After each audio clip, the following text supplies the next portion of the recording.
Spiritwalker is a sci-fi fantasy action Korean film.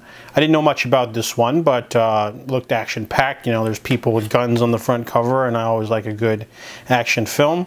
So this one is about a man who wakes up and he's been shot in the arm next to a car. A homeless man is robbing the car and has called the 911. So 911's coming, and he doesn't have any memory though. He's got amnesia.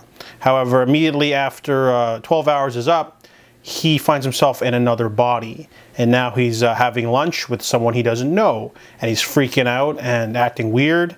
And then he discovers the sort of concept of the movie. Every 12 hours he hops into another body, and he has to sort of figure out why he's going to specific bodies, what's going on with the people after him, and why there's so many, you know, he keeps only jumping into specific people around a certain sort of like organization. So this movie sounded pretty cool for concept-wise, but the story is very thin.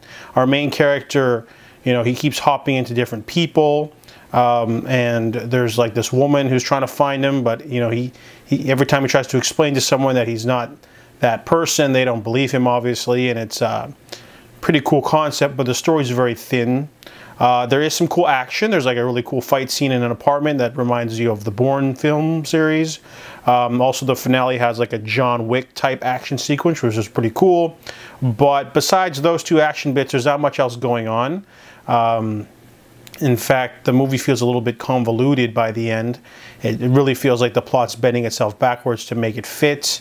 And, you know, I thought this would be more of a sci-fi kind of thing going on where like, but, you know, the concept kind of seemed like it'd be like Fallen, but not a horror, an action movie. But, you know, since it takes 12 hours for him to hop bodies, it's not as, you know, well paced as you would have thought.